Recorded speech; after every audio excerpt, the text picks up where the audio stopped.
Hello everyone, welcome back to my channel. आज के lecture में हम पढ़ेंगे नेटवर्क परफॉर्मेंस।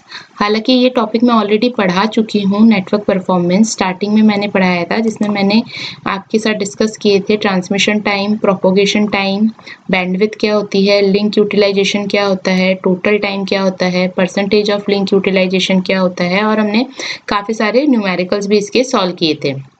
बट कुछ स्टूडेंट्स को थोड़ा सा भी दिक्कत आ रहा है क्वेश्चंस को सॉल्व करने में, इसलिए मैंने थोड़ा कोशिश की कि और इसको सिंपलर फॉर्म में समझा सकूं। तो आज इसी बेसिस पे मैंने ये एक और नया लेक्चर बनाया है, जिसमें हम नेटवर्क परफॉर्मेंस के जो फैक्टर्स हैं उनको डिस्कस करेंगे।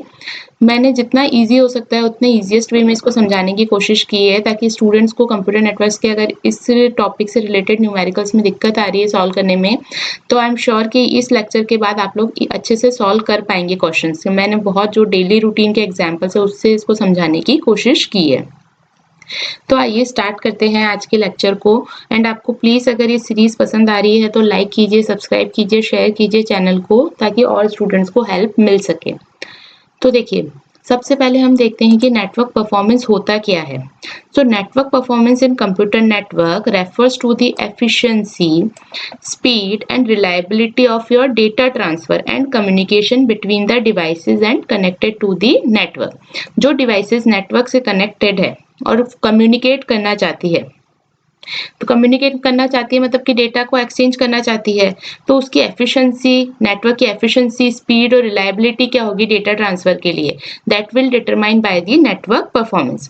So it encompasses the various factors such as bandwidth, throughput, latency, packet loss and jitter, all of which influence how effectively your data is transmitted across the network. तो बहुत सारे factors होते हैं जिससे हम नेटवर्क परफॉर्मेंस को calculate कर सकते हैं। जो मेनली हम यहाँ पे यूज करते हैं वो होता है आपका बैंडविड्थ, थ्रूपुट एंड लेटेंसी, जिसको हम डिले भी बोलते हैं। Now, high network performance ensures smooth and fast connections, while poor performance can lead to your delay, dropped connection and inefficient data transfer. तो network performance अगर high होगी, इसका मतलब आपका data smoothly transmit हो रहा है, कोई corruptions नहीं आ रहे हैं, ठीक है, communication fast हो रहा है। अगर network performance poor है तो इसका मतलब क्या हो जाएगा कि आपके नेटवर्क के अंदर बहुत डिले आ रहा है, कनेक्शंस ड्रॉप हो रहे हैं, या फिर जो डेटा ट्रांसफर है वो इनएफिशिएंट है। ठीक है, so what are the goal for the network performance to achieve the highest performance. ठीक है, कि आप बैंडविड्थ ज्यादा से ज्यादा यूटिलाइज कर पाए, थ्रूपुट आपका मैक्सिमम हो, ठीक है, लिंक यूटिलाइजेशन बेटर हो। अब यहाँ पे एक क्वेश्चन, इस नेटवर्क परफॉर्मेंस को हम एक एग्जांपल से समझ सकते हैं कि सपोज एक हाईवे है, ठीक है, उस हाईवे पे रोज कार्स ट्रैवल करती हैं। तो सपोज कीजिए कि उस हाईवे की जो कैपेसिटी है वो है 1000 कार्स पर मिनट, मतलब 1 मिनट में वहां से 1000 कार्स पास हो सकती है। बट कंजेशन होने की वजह से, जैसे सपोज आप समझिए कि जैसे मॉर्निंग में जो ऑफिस का टाइम हो गया, ठीक है, या इवनिंग में जब ऑफिस का लीविंग टाइम होता है, उस केस में क्या होता है, कंजेशन बढ़ जाता है, ट्रैफिक ज्यादा हो जाता है। तो उस केस में क्या हो जाता है कि आपका कंजेशन की वजह से आपके उस हाईवे पे सिर्फ 100 कार्स ही पर मिनट पास हो पा रही है। तो देखो, हाईवे की कैपेसिटी तो कितनी थी, 1000 cars per minute, but due to congestion, तो कंजेशन एक फैक्टर आ गया, ठीक है, या ड्यू टू डिले हम बोल सकते हैं, ओनली 100 कार्स पर मिनट पास। तो यहाँ पे देखो दो फैक्टर्स आ गए, 1000 cars per minute and 100 cars per minute. तो अब यहाँ पे इसकी अगर हम बैंडविड्थ और थ्रूपुट के रिस्पेक्ट में बात करें, तो हाईवे की बैंडविड्थ तो कितनी हो गई, 1000 कार पर मिनट। बैंडविड्थ बेसिकली क्या बताता है, मैक्सिमम कैपेसिटी कितनी है नेटवर्क की। तो ये हाईवे के केस में आप देखोगे तो बैंडविड्थ कितनी हो गई इसकी, 1000 कार्स पर मिनट, मतलब हाईवे की मैक्सिमम कैपेसिटी तो कितनी की, वो 1000 कार्स पर मिनट पास कर सकता है।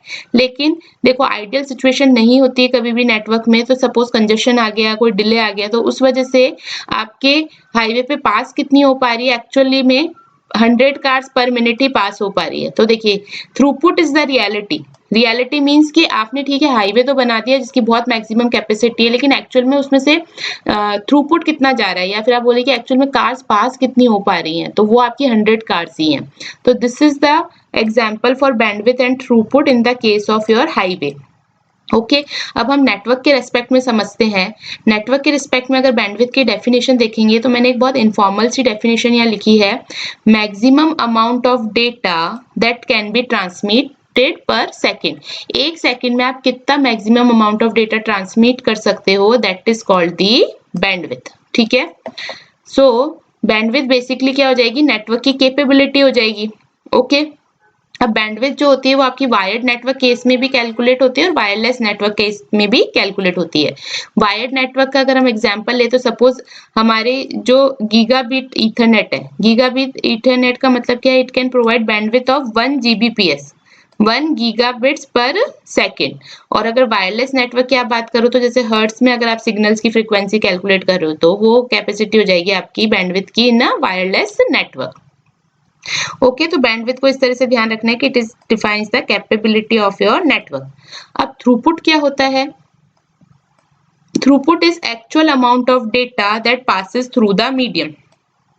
लेकिन थ्रूपुट का मतलब क्या हो गया कि नेटवर्क सपोज बहुत बड़ा है ना, लेकिन आपके पास डेटा अगर थोड़ा सा सेंड करने को है तो आपका थ्रूपुट क्या होगा कि एक्चुअल अमाउंट में कितना डेटा ट्रांसफर हो रहा है उस मीडियम से, ठीक है, मीन्स द रियलिटी। ओके, तो ये आपकी रियलिटी बताएगा कि एक्चुअली में आपका डेटा कितना ट्रांसफर हो रहा है या मीडियम में से कितना डेटा ट्रांसफर हो रहा है, जबकि बैंडविड्थ आपको बताएगा कैपेबिलिटी।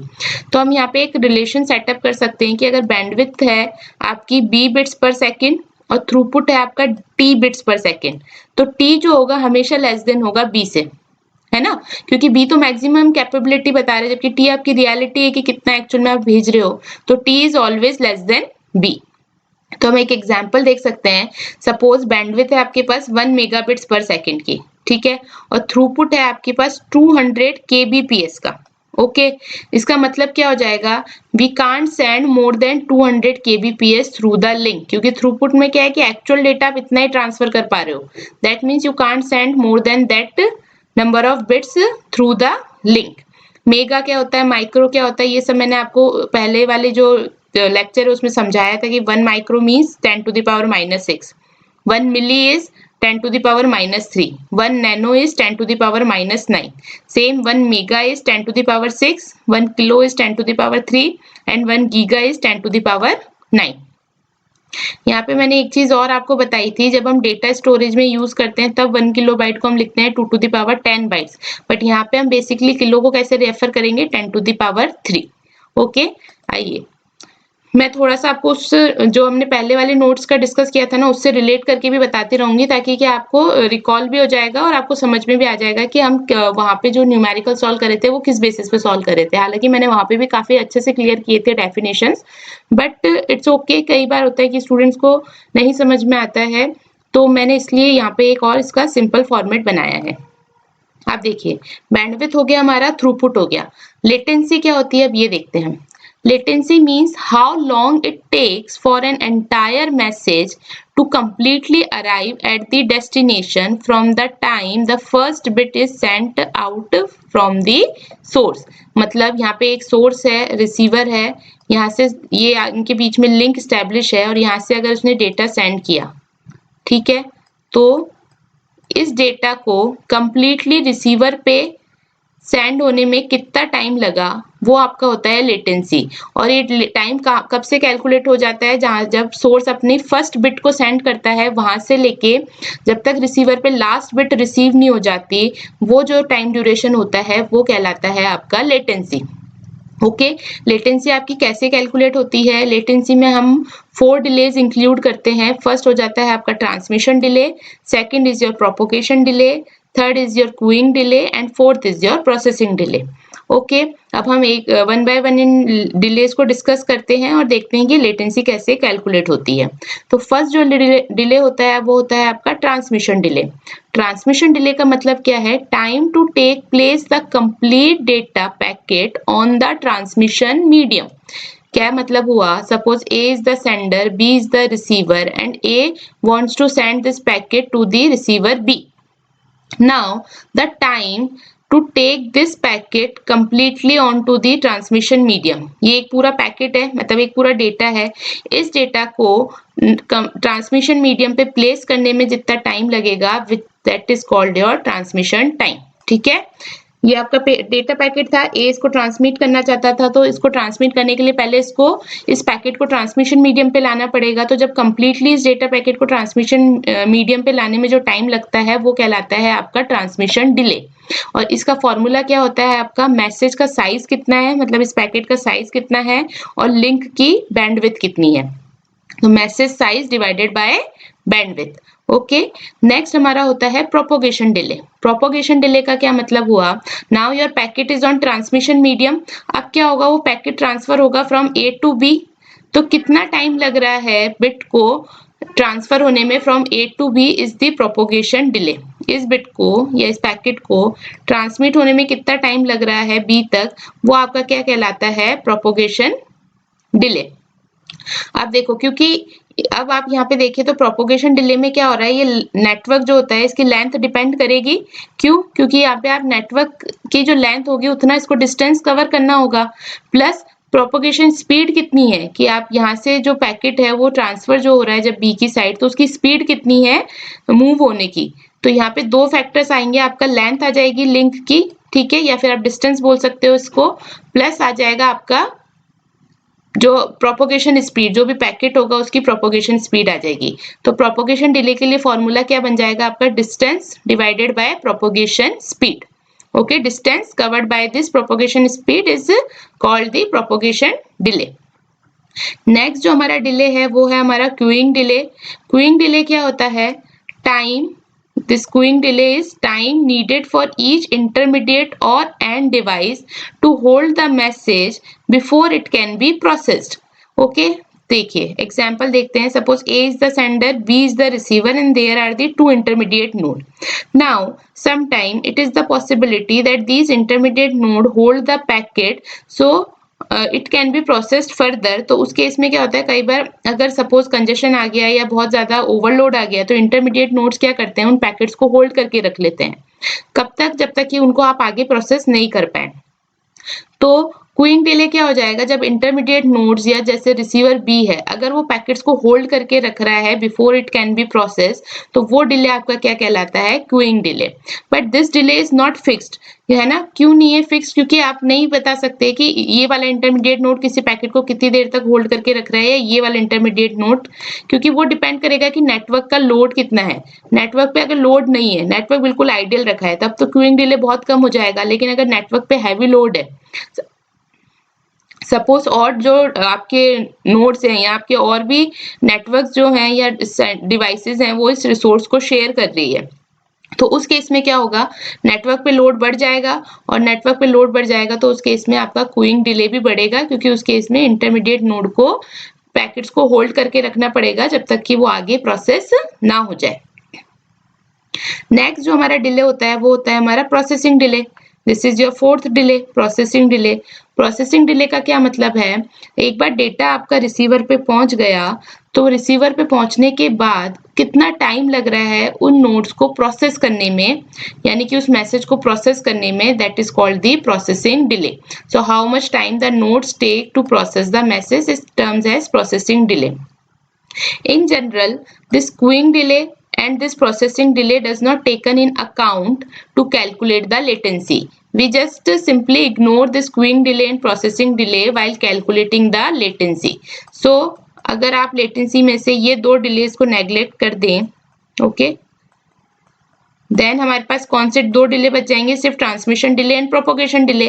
दैट्स वाई हम लेटेंसी के फॉर्मूले को कैसे रिफॉर्मुलाइज कर सकते हैं, that latency equal to transmission time plus propagation time. Okay, next हमारा जो टॉपिक आता है वो आता है इसमें बैंडविड्थ डिले प्रोडक्ट। अब बैंडविड्थ डिले प्रोडक्ट का क्या मतलब होता है, it defines the number of bits that can fill the link. Can fill the link means आप इसको ऐसे समझिए कि एक कोई बाल्टी है सपोज, है ना, उस बाल्टी में आप कितना पानी भर सकते हो, ठीक है। तो एक तरीके से उस बाल्टी का जितना वॉल्यूम होगा उतना पानी हम उसके अंदर भर पाएंगे। तो वही सेम कॉन्सेप्ट आपका यूज होता है बैंडविड्थ डिले प्रोडक्ट का।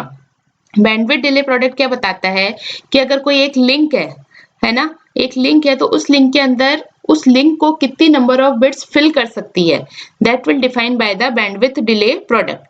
तो ये आप कैसे निकालते हो, with the volume of the link, और वॉल्यूम आपका यहाँ कैसे निकलेगा, कितनी बैंडविड्थ है और कितना डिले है, तो bandwidth multiply by delay will give you the bandwidth delay product. इसको आप इस तरीके से समझ सकते हैं। देखिए एक एग्जांपल मैंने यहाँ लिया है, सपोज सेंडर है और रिसीवर है, सेंडर कुछ वैल्यूज सेंड कर रहा है रिसीवर को, ठीक है। बैंडविड्थ यहाँ पे है 1 बिट्स पर सेकंड और डिले है यहाँ पे आपका 5 सेकंड।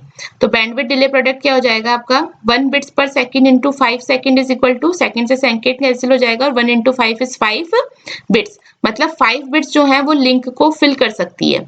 इसका क्या मतलब हुआ, आफ्टर 1 सेकंड आपकी फर्स्ट बिट आ जाएगी, देन 2 सेकंड के बाद फर्स्ट बिट और सेकंड बिट आ जाएगी, 3 सेकंड के बाद first bit second bit third bit आ जाएगी लिंक पर, 4 सेकंड के बाद first bit second bit third bit and fourth bit आ जाएगी, और 5th सेकंड के बाद आपका लिंक देखिए फुल हो जाएगा। तो फर्स्ट सेकंड थर्ड फोर्थ और 5th 5 बिट के बाद क्या होगा आपका जो लिंक है वो कंप्लीटली फिल हो जाएगा, क्योंकि यहाँ पे डिले है 5 सेकंड का और 1 सेकंड में आप 1 बिट को ट्रांसफर कर पा रहे हो, तो 5 सेकंड में आप कितनी बिट्स को ट्रांसफर कर पाओगे 5 बिट्स को।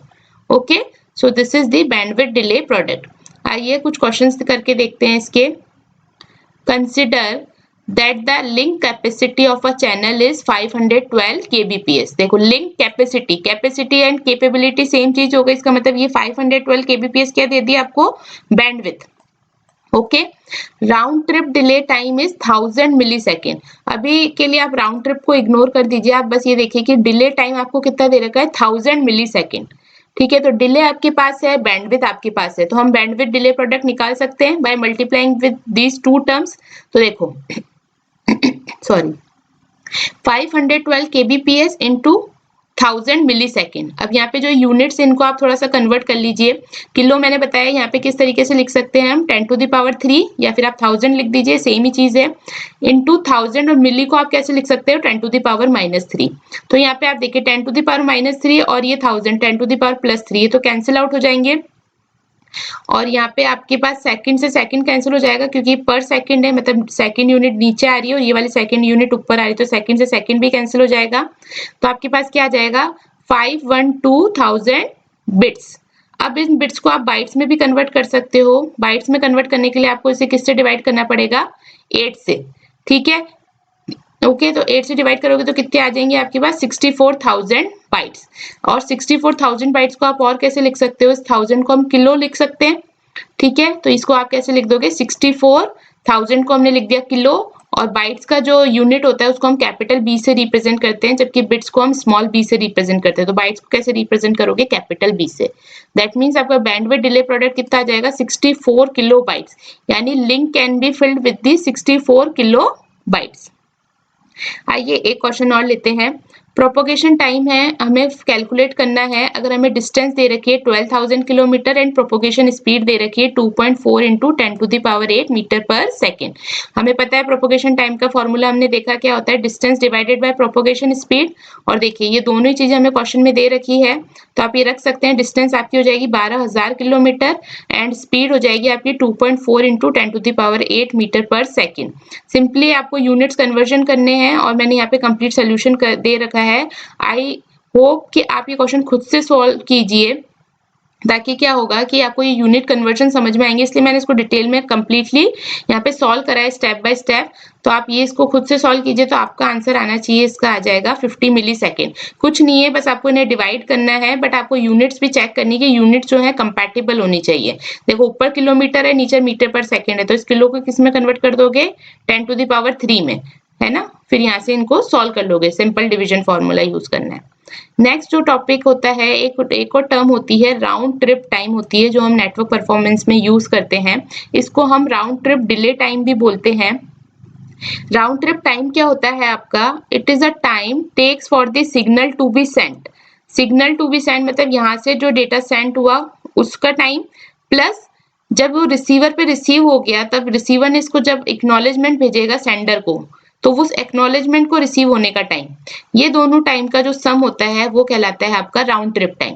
बेसिकली जब सेंडर ने डेटा को सेंड किया तो डेटा सेंड होके रिसीवर पे कब तक पहुंचा वो वाला टाइम, तो उसको हम प्रोपोगेशन टाइम से निकालते हैं।